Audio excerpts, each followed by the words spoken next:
So in this video, I'm going to show the people things that you'll find in a US supermarket that you won't find in a UK supermarket. Now, similar to England, you've got your boxes of cereal, right? Standard stuff. It's the size of my head, bro. Who needs that much cereal? Now, the next thing, and this is something that America does so much better than the UK, and that's the fruit and vegetables. Look at this section. Look at that. The UK ain't doing that, man. Oh, here's another thing you won't see in the UK. White eggs. I've made a video on that before. Why are the shells white? I don't get it. For my English people on here, you know how we have 4-pint milk, 6-pint milk, and a 6-pint is the biggest thing we can get. Look at the size of this milk. I don't know how many pints this is, but that is a whole gallon. Why is it so big? There's no fucking way. This ain't new. I mean, this is new to the US, but that, oh, I can't believe they've got that here. Oh my days. If you know, you know. I love getting these slideshows that are like things I couldn't believe exist in America as a European. Because most of the time, the evidence that they use either comes from a country that isn't the United States, or they're other people's pictures that they're trying to pass off as their own experiences. So let's see if that's the case here. The chip aisle, why so many flavors? The sizes are huge, no wonder you're all fatties. Yeah, last time I checked, the United States doesn't use the Cyrillic alphabet, nor do they have a chip flavor called shashlik.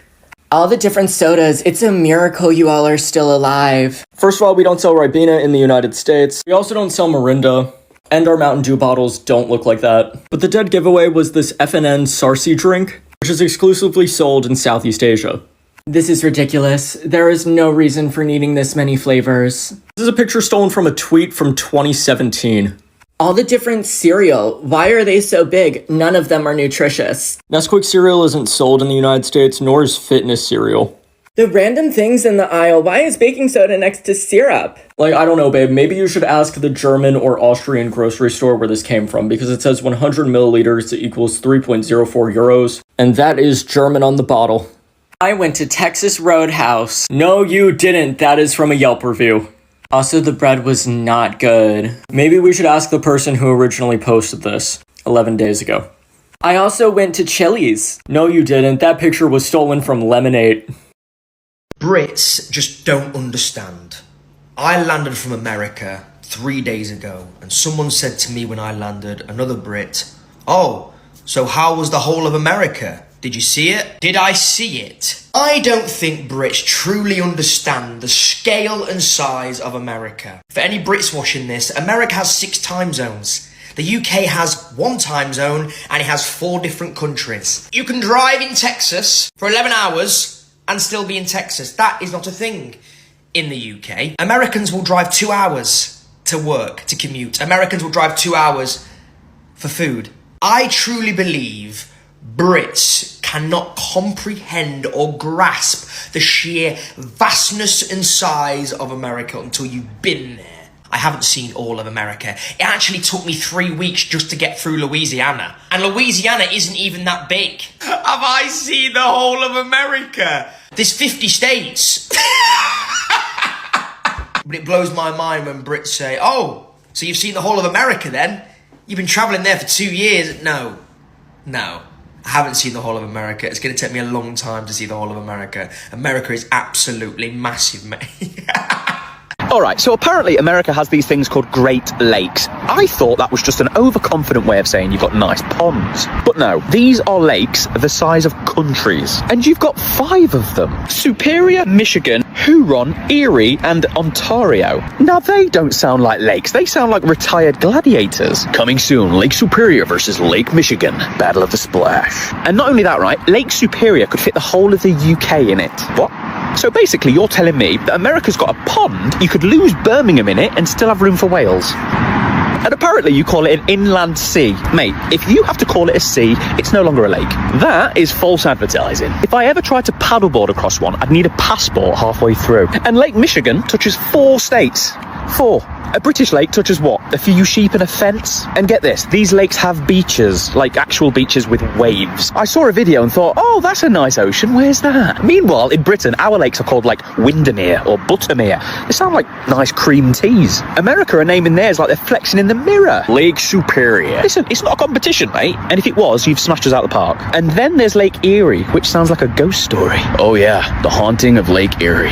Honestly, America is built different. You couldn't just have quite large puddles, could you? No, you had to build inland oceans. Next thing I know, I'll find out you've got rivers the size of the English Channel. Anyway, respect to you lot, because the Great Lakes are proper mental. And if you ever see a small British man with a few tea bags on a paddleboard, it's probably me. Send help, or a canoe, preferably both.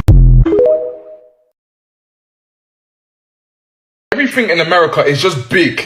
It's big for no reason. Like, honestly, there's actually no need for certain things in America to be that big. This applies to everything. Drinks, a UK large is an American small. An XL burger in the UK is your medium. Even your roads, a 2-lane road in America sometimes is the same size as a UK motorway. Like, what's the need? For real, I just want to know, what's the need? This ain't no hate towards Americans or anything like that. I just want to know, why is it so big? What's the need? Even cars, I thought UK trucks and cars were big until I saw an American one. To the point that some of you have to step on the wheel to step into the car. What's going on there? What's the need? It's like someone's injected America with one steroid. Everything's just big. Everything's just big. Clinton, and I'm really appreciative of the support that you guys are giving out in this channel. Now, I was just requesting if you guys could take your time, just seconds, 1 second, and subscribe to this channel. Get me to 1,000 subscribers. I'll really appreciate you guys. Now, today, we want to talk about how the Britons, how the United Kingdom, how the Europeans are looking at America, and they have realized that America is actually big, including the items. You look at the packaging, it is so big. You look at their flags, it is so big. You look at their supermarket, it is so big. Like, everything in America is huge. And even in the hotels, in the restaurant, they are serving in huge portions. So I want you to watch the rest of the video here. Then I'll come back here and I'll give more context about this video. I'm going to clump all of Europe together when I say this, which I know we're not supposed to clump all of Europe together, but have you guys noticed that Europeans seem to have no sense of how big the US is? And like, I feel like this education system here is so much better in science, math, most geography, world history, things like that.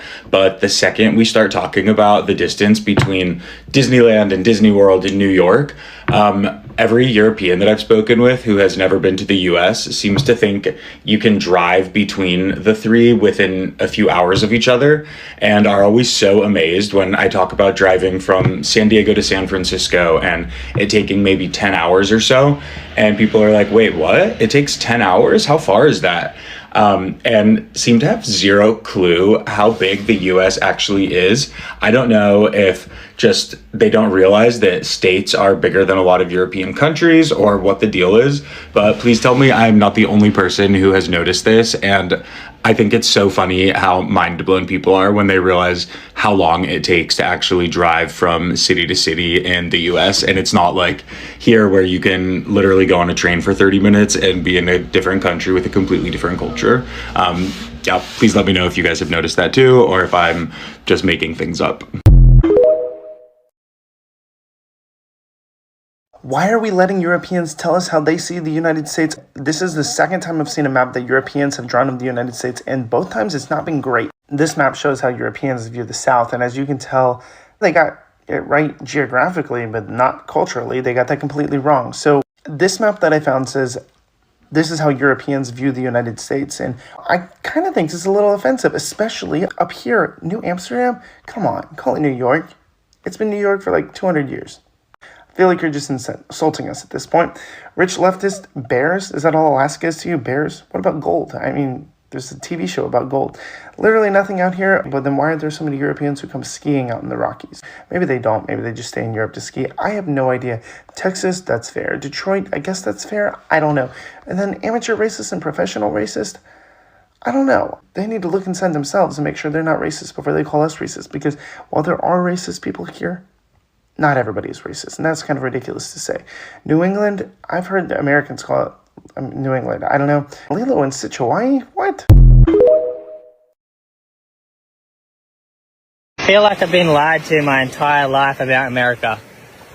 America, it is happening. Do you see it? People who aren't American, who have travelled to the World Cup, are realising they've been lied to. Before travelling to America, foreigners would just think America is this place they would hear about on the news all the time. It's a horrible place. But when you strip that back, like I've been doing for years, travelling America, so many different states, you realise the beauty of America, the different cultures, how amazing the people are. And the World Cup has allowed people outside of America to see America through their own eyes, not through their country's media eyes. This is incredible, and I couldn't be happier for America. The world is realizing when you strip back the negativity you get and you realize how beautiful America really is. It is the best. It is the reason it is my favorite country on planet Earth. Every state is like its own country. You have so many different cultures, so much beautiful scenery, and people are realizing it.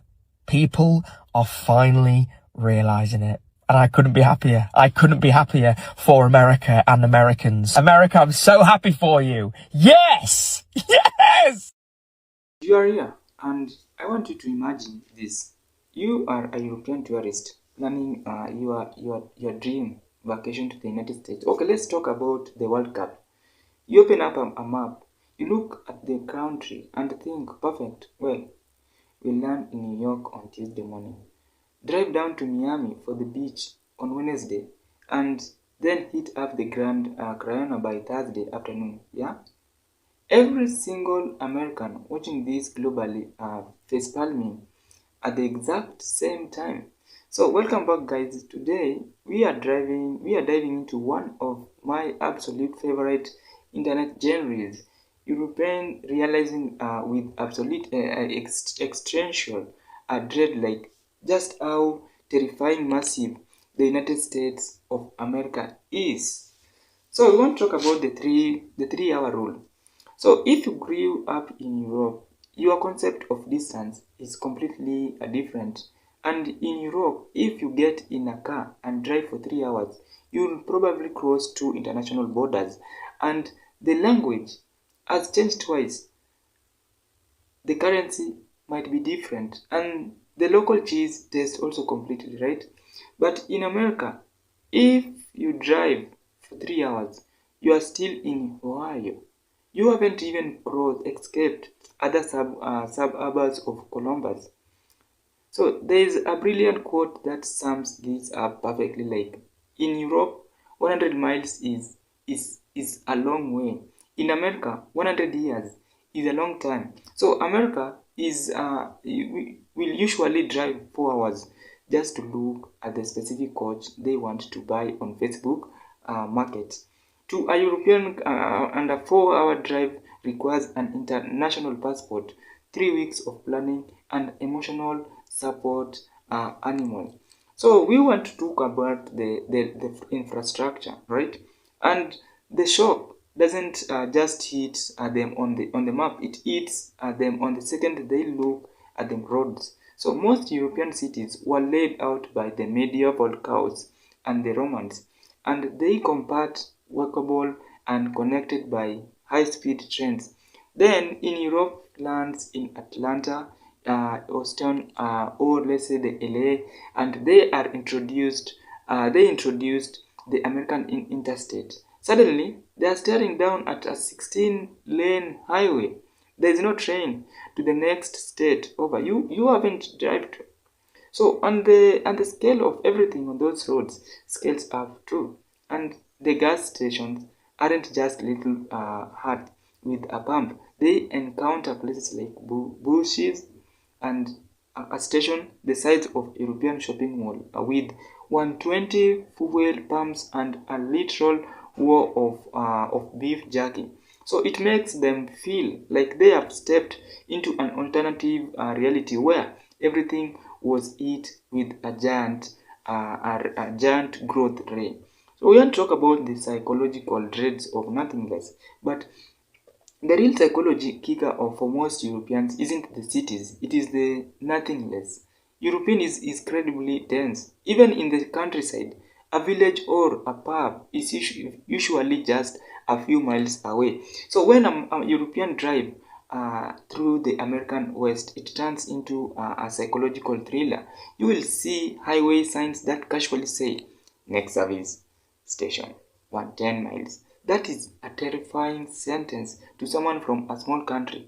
It means if you didn't buy snacks or if you forgot to fill up your tank, you are now the absolute mercy of the desert and the sheer vastness where the horizon just keeps going and there are no buildings, no people, and there is no cell service for hours is genuinely mind-blowing to them. It is not just a country, it is a whole continent discussed as one.